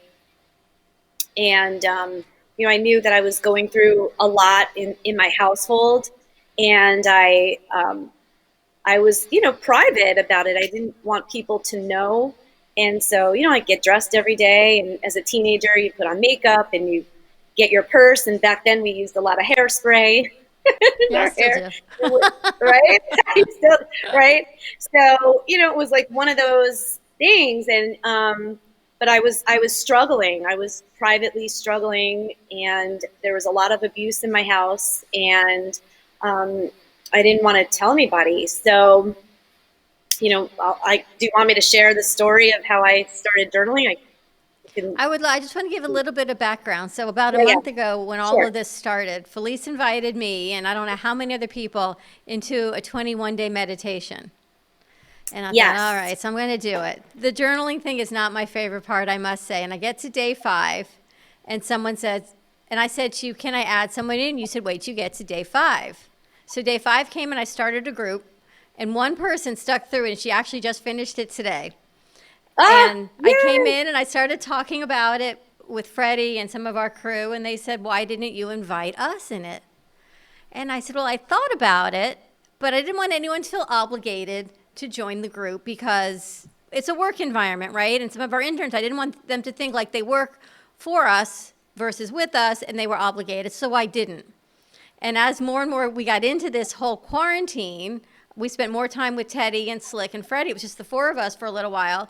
And they said, we want to be part of this group. So I started a whole nother group, and it's just our crew and Freddie. And I was going through it, and like, well, however many day 8 we go in, I don't hear boo from anyone. So I text them, I said, are any of you in, or just one who's answering me? And if it's just that one, I'm just going to send it to her directly. And they all went back, no, we're all in. We didn't realize we had to say anything. So that was 14 days ago. I haven't heard boo from anybody else. Because, the funny thing about the way Dawn does things is that But it was right from your post. But she speaks in her head, and we don't know. I didn't know. And let me give you an example. Because of the journaling thing, I came up the other day at the beginning of the week where you take a piece of paper and you write 4 fantastic things that happens to you every day on a napkin. Yeah. And then you draw a line before you go to bed, and you write the word gratitude. Okay? That's my journal. That's the way I journal. Like it. Because I do stuff on video. I'm all day on a computer. I'm talking to people and everything else. So I got to find bits and pieces. But I didn't know that we were supposed to tell you these things, and I brought it on the air.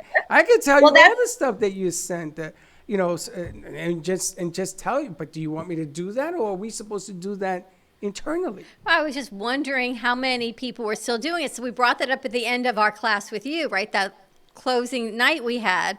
We were already on home doing the shows. She had a dance party one night after we had finished the late shows from our homes. And I said that to one of the other participants, and she said, wow, I guess I should have reached out, because I just thought nobody wanted to be a part of my group. So Felice has grown during this time, and she has been totally an impetus to our manifestation group with our crew, because it came from Felice a month ago. So now you're all a part of it, and I think you guys are up to you're just about done. Day 19 is coming out for tomorrow. It's so good. It was such a great, and it was interesting because I was invited to it a couple times before And I did it up until day 5, and I resisted day 5, which a lot of people do. A lot of people drop off, and I don't want to say anything in case people want to do this. But, you know, there is a fine line between making you feel like you're having people be obligated or giving them the opportunity. And the way it's worded, you're giving them the chance to say yes or no, no judgment. And what it is you're really sharing the gift that you felt good with. And also about just the directions thing, there's side lessons to it, like how to communicate well, how to lead, how to not take things personally, like if things drop off or if people, like as you said, like people weren't answering, you're like, oh, what's happening here? What should I do? And then you realize, oh, I could communicate a little more clearly and that kind of thing. So, but the main idea about that one that I loved was about focusing on abundance and how we are our own creators of abundance. And we have stories sometimes that reside in the back of our head that come out as results in our lives that we're not necessarily aware of until we actually go through some of these exercises. And some of them were very sensitive, going back to some deep stuff, mom and dad stuff, or, people that, have challenged us and whatnot. And it really helps to, gently pare away. And then, of course, they're using mantra, which physically and emotionally helps support the goals. And then the affirmations. So you have something to remind yourself all day. I ended up, putting it in my phone to remind myself, a couple hours a day, a couple times a day. And it was such a beautiful process. So, yeah, I was so happy that you joined. And what I love is when Freddie came in on Monday and you talked about journaling, and part of it is brain to hand to paper, different than brain to computer, which is you just said, right? Why is it different for you? Because you actually have to put thought and feel into what you're going to write. You got to talk to your hands to put it down. A lot of people don't express themselves verbally. A lot of people find explanations. Like you say to me, you can't teach how to do the vMix. And you can, okay? But the funny thing about this whole thing, Giggles, is that I tell Dawn. Giggles. I tell Dawn, I want to call an emergency meeting with all our workers, with all the producers, all the interns, everybody. And if you want to bring a friend, bring a friend. And we did this yesterday. And what my friend here asked me? She goes, why now? And I'm going to give you I never answered you. Mine Do you know is why? Why? Because in the journaling thing that you sent us, there was an exercise one day that says, do something today for yourself. And that was my something for myself. I have decided, because of what you allegedly don't think that I read, which I did, and all of us did, if you look at the reaction, there was 87 messages yesterday among the group. Maybe more. I lost count. And today there's another 60. We hadn't heard from them in a month. I didn't know they were alive, if they were walking. But you know what? To answer your question, I did exactly what you guys sent. And there you have it. It isn't what I get internally. It's how I can put it forward. So that's how my brain works, is how do I take advantage of the fact that you're giving me something to give? And look what's happened. See, Felice, it all came from you. And I'm so glad, and there is studies that show that there is a greater benefit to literally writing pen or pencil to paper than to type your emotions. It actually helps remove mental blocks. It helps you start to activate your left brain, and the right brain is free to be in the feeling and intuit what you're writing and create. And over the years, I've been journaling since I was 15 consistently, and I've journaled all kinds of ways. I've journaled with intention of just, venting. I've journaled with intentions of gratitude, which now my gratitude journal is now separate from my other journal. So, and as I talked about in the video, because it's really nice, the other part about journaling that people forget to talk about is to go back and reread your journal. Because when you go back and you read, first of all, the gratitude journal on a rainy day or on a rougher day, it reminds you of all the things that you have to be grateful for. And in your other journal, it helps you see where you were and where you are now, if there are any patterns that are the same, or where have you grown. And it really it can save your life. For me it did. For people who maybe don't, you're right, like some people don't speak their emotions well, Freddie, and some people write better. And I have done typing journals, and I've even done, when I was in corporate world, sometimes I would have a lot of thoughts in my head, and I would voice journal on my way to work. I would just record in my notes, and it does help. But I do find that it's a very special process to write pen to paper. When I looked it up, science backs that it's the most effective way to journal. And Elise, let's go to commercial break. And when we come back, I want you to talk to everyone about how we get started journaling. Because some people think they know, but what you know is never wrong, right? But maybe Felice can give you some insight of how to start, what to look for. Even, I love your story of when I don't know what to write, what do I write? So let's go to commercial break. I'll tell the whole story. And when we come back, Felice is going to give us some more insight on journaling. Stay tuned, and we'll be right back.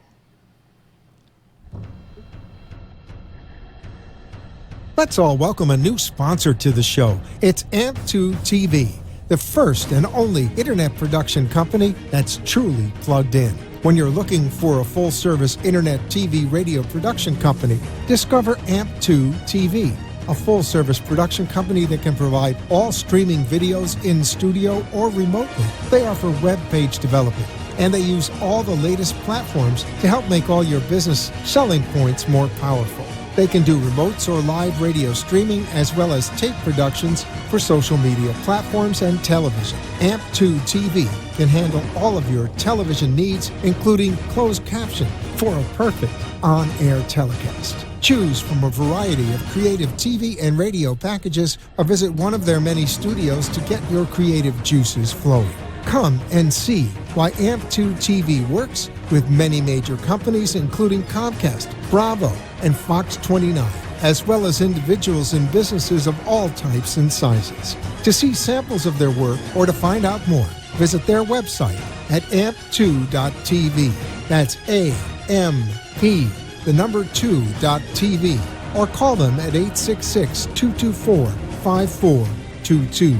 Feel free to call for a quote or just a consult of how to put your business on a social media platform or radio platform, or just doing a show that is covered by all platforms. Call 866-224-5422 and make an appointment. That's 866-224-5422.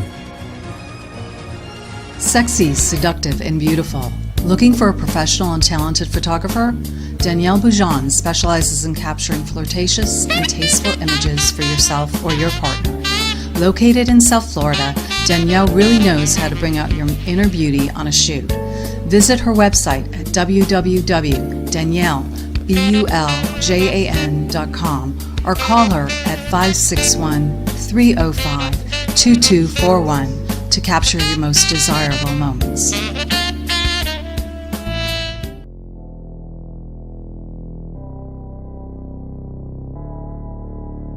You've been watching the Brooklyn Cafe Show.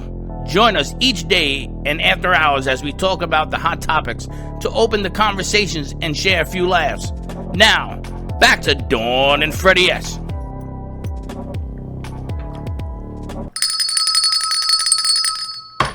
And we're back. And we are back on Thursday at the Brooklyn Cafe Show. Wow. Hard to believe these weeks go so fast. But I must say the energy and the vibe is so much better. The haze is lifting. Our crew is back. They are working together as a team, which I love. They're unifying on the Cafe Press, edited by B. Silva. Teddy is running our technical. Hector is working on some recipes, I hope. And they're coming together as a team. So it's time to get everyone back and having faith in who they are and what they do. But I'm hoping for some, and what I found out is, you could, as you tell me, no judgment. Not that I judge people, but you almost jump to conclusions as if they don't want to do something because they're only doing it out of obligation. I guess that's one of my faults. But I don't care. That I have? I don't care. So we're talking about journaling and faith, talking about faith. And Felice has a great story about journaling. So let's continue our conversation with Felice Minkin. Look at her, she glows. I don't know how much of the story you want to share on journaling, but the timing was so amazing because we had the show airing Monday night, just a few days ago, that Teddy had edited, and we were a little short, so we took one of their kids' old segments on gratitude journaling, we put it in, and Freddie put that in the edit and came in Monday morning and said, this is what I'm now doing. And then Monday night, I see your post on journaling, and I thought, oh my gosh, here's a sign, right? We need to bring it forward and bigger. Wow. Yeah, I believe in divine timing. Yeah, I just had a download that day, just like jump on. It was unplanned. But yeah, just anyone can start to journal. And when I work one-on-one with my health coaching clients, everyone gets to journal. And I'll just briefly share the way I started journaling. I was 15 years old. I was a sophomore in high school. Mr. Coleman was my English teacher, and I had to go in every day. He didn't let us chit-chat before the bell. He said, once you come in, you immediately sit down, grab your pen, you grab your journal, and you start writing. And everybody would obviously try to rebel and were like, well, I don't know what to write. And he said, good, you don't know what to write? Keep writing over and over. I don't know what to write. I don't know what to write. I don't know what to write. He goes, I guarantee you something will come. And I did that every day. I listened. You know, I came in, I started writing. We used to write for 10 minutes, I think, at the beginning of class. And that is a process called free writing, where you just set the timer and you let your pen keep going, going, going. And it's a great way to just kind of dump and see what's going on in your head. Things come up that you don't even know are going on in your head.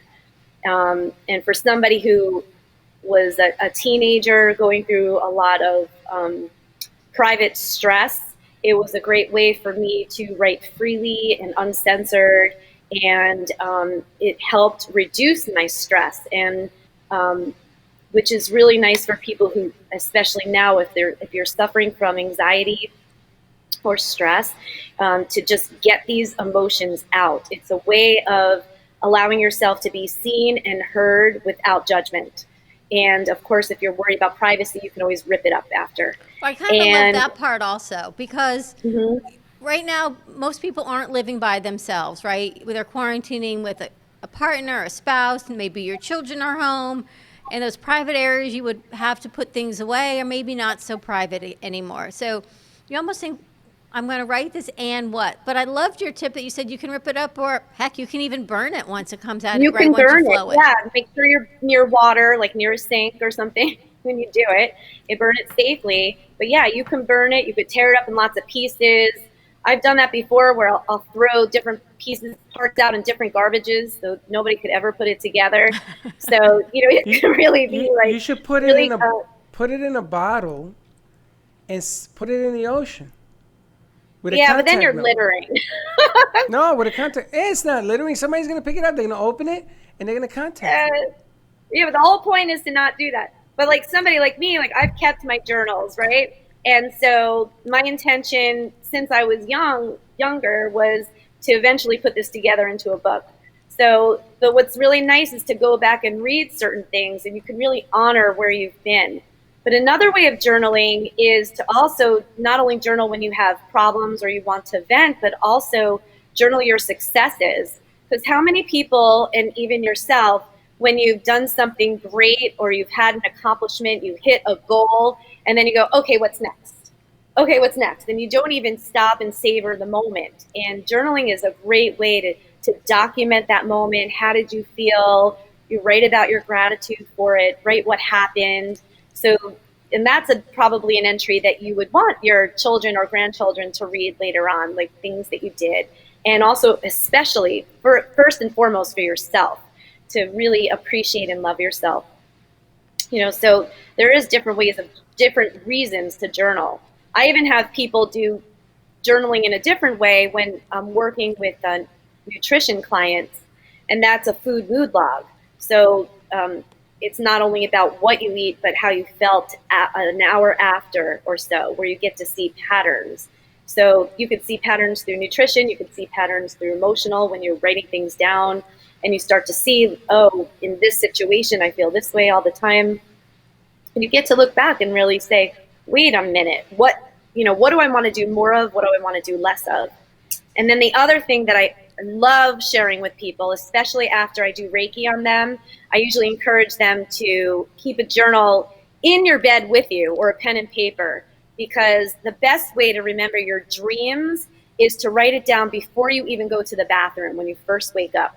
Like, usually, my writing is very sloppy because, your hands can't even really move yet. But when you're still in that twilight, if you can get to the pen and paper and write, you can remember more details than even 5-10 minutes later. So you can journal for, letting out emotions. You can journal to document your successes. You can journal your gratitude, and also your intentions for the day. So typically I write down 3 gratitudes every morning, and then my intention for the day, it'll, be a word, like, and in this way, it sets the day. Felisa, What? I need an official journalistic. What is it called? Scribe. A scribe. Because I have given out birthday cards and stuff, and I can't read it. So whoever I give it to, they go, "Can you read this to me?" I says, "It's right there. Read it."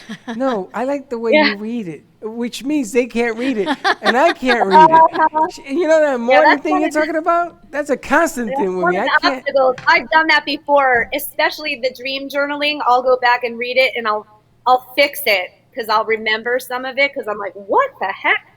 So yeah, that's one of the obstacles, but there's so many positives that override that. Oh, and another way to start your journaling is buy a pretty journal and buy a pretty pen. Get a crystal pen or a feather pen or something that you feel really pretty, feel great about. Like the journal I have right now says, live like you mean it. So that's my current journal that I'm writing in. So it makes me just feel like excited to, I'm writing with intention. Isn't she doing? Look at her. She's just like glowing. Ball of fire. This whole thing. And last night I saw, and I didn't see it till this morning, that you did a new moon, a full moon. Yeah, new moon. So every Wednesday night I do Reiki meditation with crystals, and we do a crystal every week, crystal education. So I teach about crystals. Like, I think I have, it's somewhere. I think it's in my lap. Yeah, like last night we did this one, the desert rose. And so, but last night was a special class because the class just happened to fall out on the new moon. And the new moon is all about new beginnings. So we did a journaling exercise in class, and I gave them lots of questioning prompts with soothing music in the background, and they were writing for a while about what they want to create this month. And then we did a forgiveness meditation, because when you forgive, it's a way of letting go and you make space.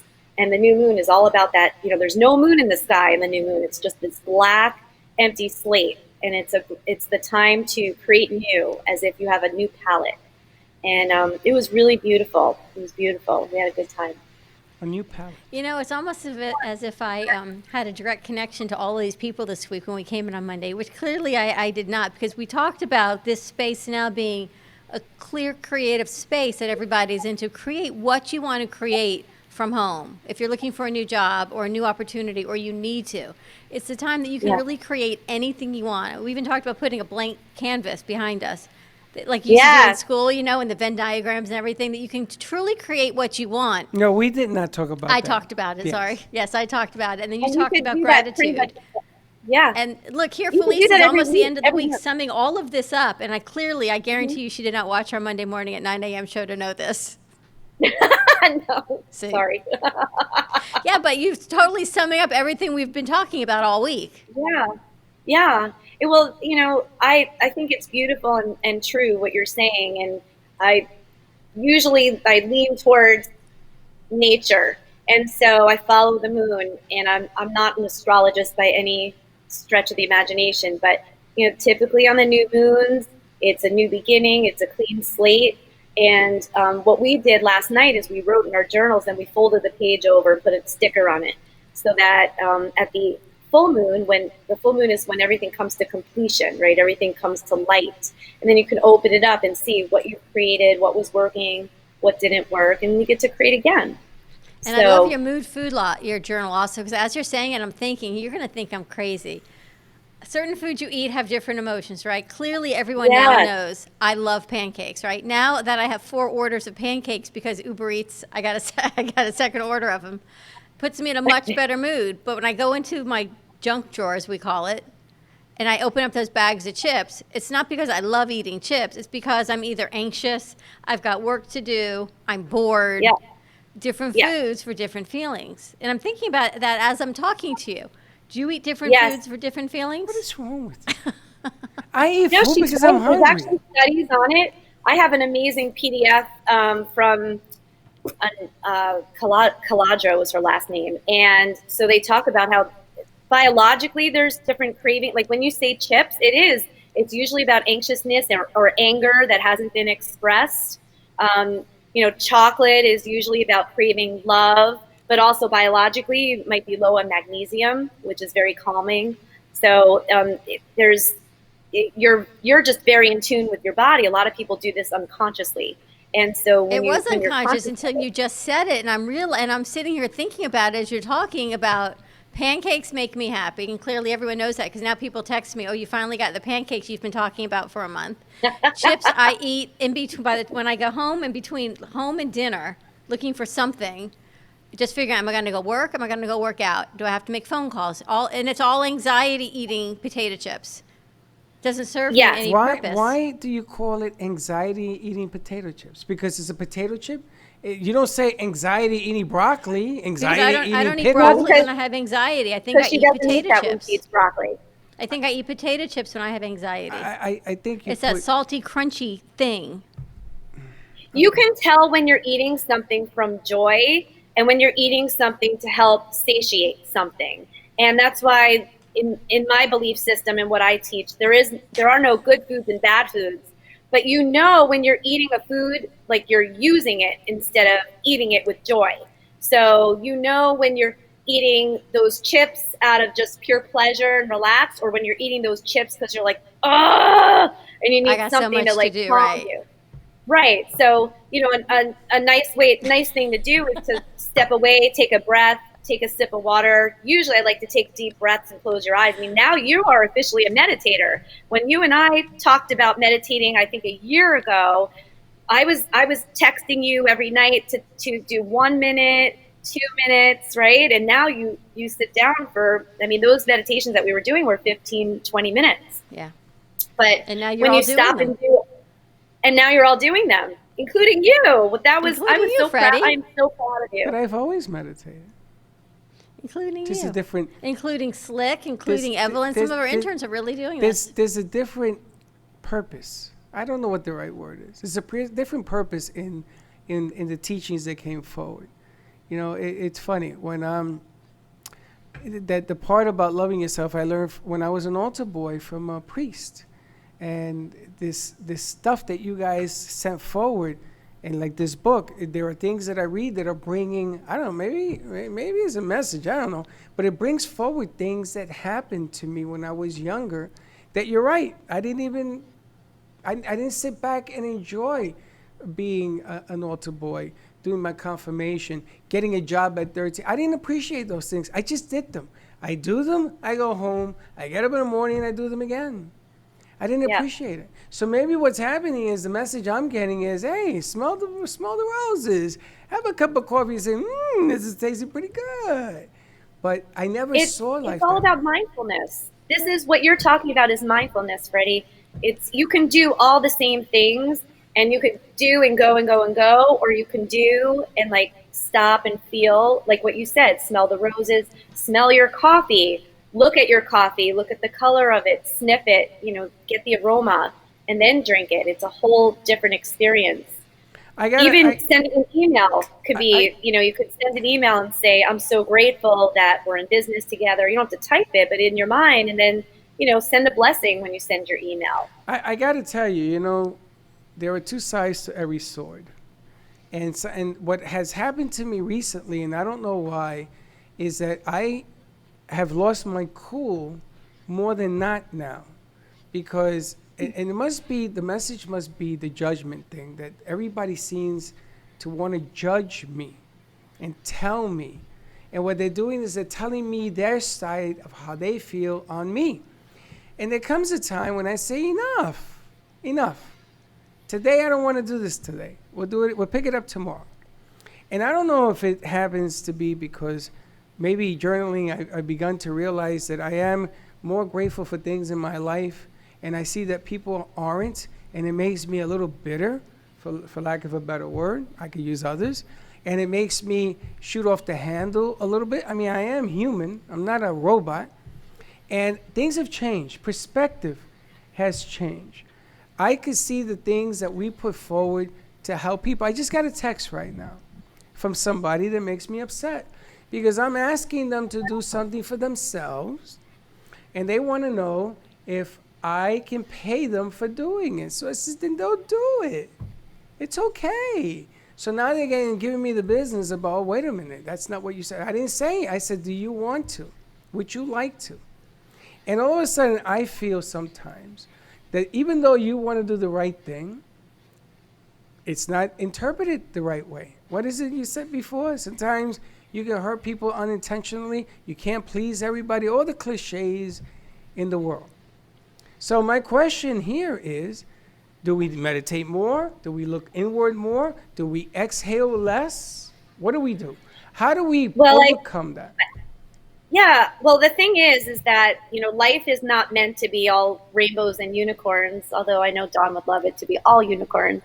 But, and also it's really important to, a lot of people in I would say, my world, yoga, meditation, coaching, a lot of times we can tend to spiritually bypass, right? So we'll be like, oh, I just need to breathe more and I need to forgive and have compassion. But before you get to those places, it's really important first to allow yourself to be pissed off. It's okay to be angry and have the full spectrum of your emotions and honor, like, hey, that makes me angry. Now, of course, then it's about, after that, what do you do with it? So, of course, process it before you reply to an email. Like, in corporate world, they always used to say, type a draft and save it, and don't send it for at least an hour or two so that you can breathe.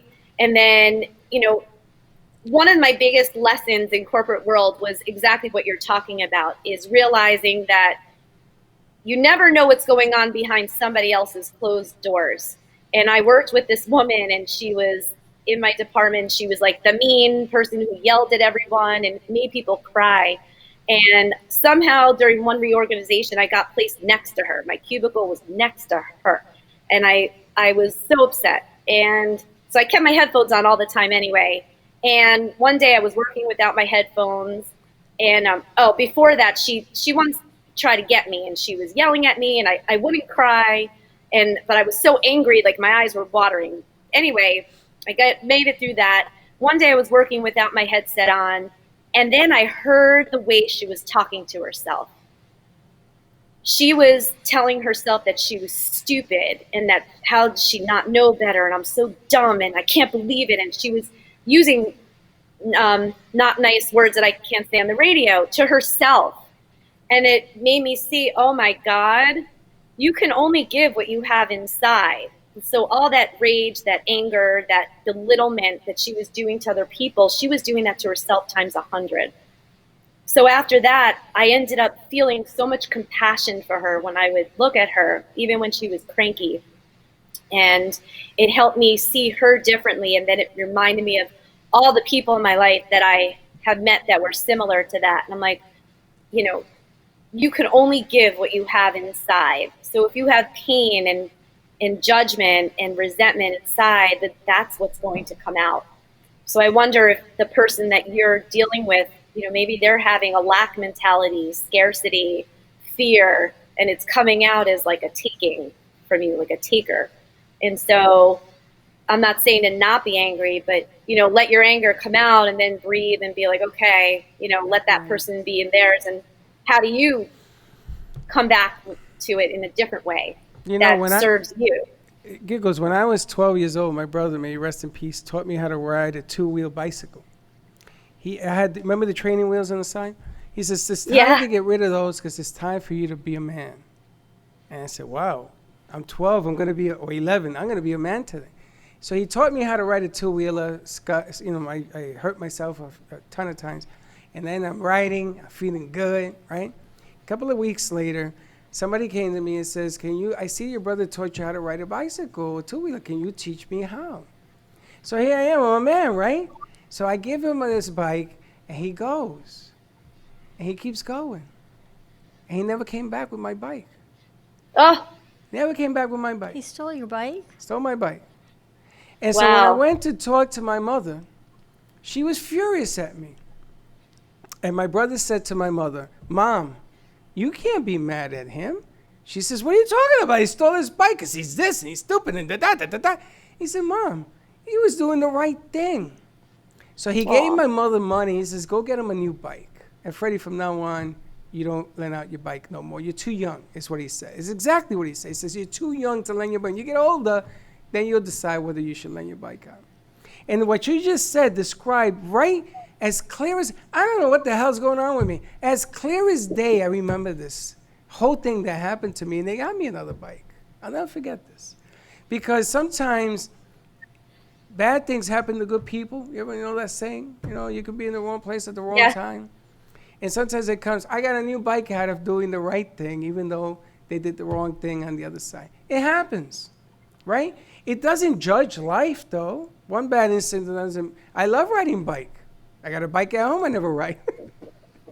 So I get what you're saying. I don't want to be angry. I think that there's a message and stuff going on around us right now that we have to dig deep and decide what that message is, because everybody's message is a little bit different, and see where we go from there. I just think that if you squash the anger and if you tell yourself, I don't want to be angry, and then try to make it go away, it doesn't really go away. I think first you get angry and you let it out, and then however you do it. And a lot of times journaling is a great way to let out anger, because you can say everything, you know, and then just rip it up or punch a pillow or whatever you do. But then it's about what next. Seems to be about a day of forgiveness. Gotta love how the shows align. Felice, you have summed up not only today's 3 hours of shows, the entire week, everything. It has been. It has Pretty- been. she's Today pretty- So was awesome. another fantastic. There's something in the, I think even if you don't follow the sun, the moon, the stars, or whatever, there's a universal feeling. One of the students that was in my class last night called me this morning, and she goes, I have to tell you, I took a class earlier yesterday and then a class after yours late at night last night. All three of them were on forgiveness. And it's interesting because I kept being called to do this forgiveness meditation last night. And I was thinking, wow, I normally focus on forgiveness on the full moon, like a completion, but something kept calling me to do it last night. And I think that the way that you can create more and be more creative and let things come into your life and start new is by letting go. And one of the biggest ways to let go is forgiveness. And, you know, we started off, the first person that we forgave last night was ourselves. And that's the most important person to forgive, because all the times that we said something, or we wished we had said something, or we didn't do something, or we've hurt somebody, or whatever it is, or we didn't say what we really meant, that those kinds of things kind of sit in your stomach. And so, you know, if you walk around with it and you don't let it go, it just causes havoc inside. So, you know, everybody was working on forgiving themselves, and then we forgave somebody else, and then we asked for forgiveness for somebody. And it was all in a meditation. So it was really beautiful. And I love that you're doing it too. I feel like maybe it's a universal letting go. I mean, even, you know, a lot of people are looking at this virus as a Mother Earth calling to us to say, hey, you know, because as we've stopped, you know, the waters are getting cleaner, the dolphins are coming in, all these magical things are happening. And it's almost like we're being asked to, the Mother Earth is wanting us to ask for forgiveness and by stopping. So maybe How it's do just people universal follow that you? way. How can people find you and follow you? I'm on Instagram as by Felice _wellness, and I'm on Facebook as by Felice Wellness, or just my name, Felice Minkin. I have my website also by Felice Wellness. So I'm everywhere right now. She is amazing. I actually have a YouTube channel too. I've been starting to upload more videos. That's also by Felice Wellness. So I saw that, and I saw you uploaded Monday to YouTube as well. I've been, I've had some videos sitting, and I was doing it regularly for a while. And, as a lot of people are doing now, are picking up on some things that they had intended to do. So I've been uploading a little more often. So food videos and exercise videos, yoga, meditation, and just self-care stuff. Thank you so much for joining us. Very cool. Thank you for having me. You have I love inspired you. many. Feel good. Thank you so Stay much. in touch. Yes, you too. Good stuff. How you like today? Message received, as you always say to me. Message. What's the message received, my friend? Received. Again, the whole, like I said yesterday, if you didn't get anything out of all the stuff we put on today, you ain't never going to get nothing. I mean, we're offering No you an judgment. opportunity. They eventually people get when they're ready to get. Again, there's a rock here. I can hit you over the head with it a little bit. It isn't about judgment. It's about truth. I mean, the stuff that we're putting out there for people to feel better, even if it's for 5 minutes. I'm not asking you to change your life here.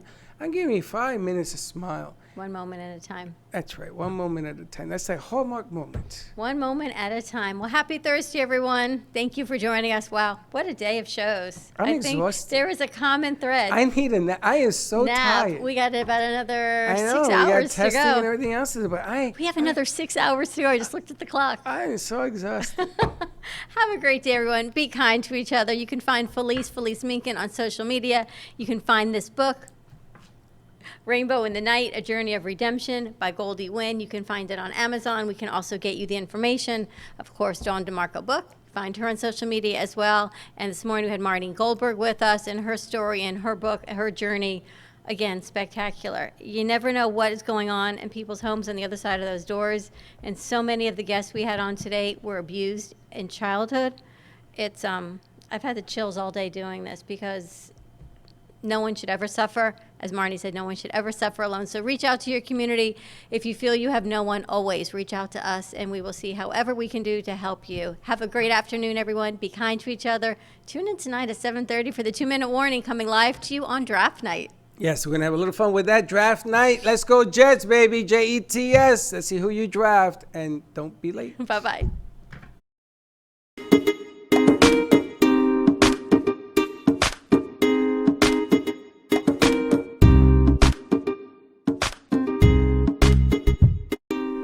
Well, that's about it for today. Even though the show is over, the Brooklyn Cafe is always open for business. You're invited to join the fun every day from 12 to 2. If you missed some of the laughs from today, Dawn and Freddie S. will bring more good cheer next time. You can follow the Brooklyn Cafe on Facebook at the Brooklyn Cafe TV to rewatch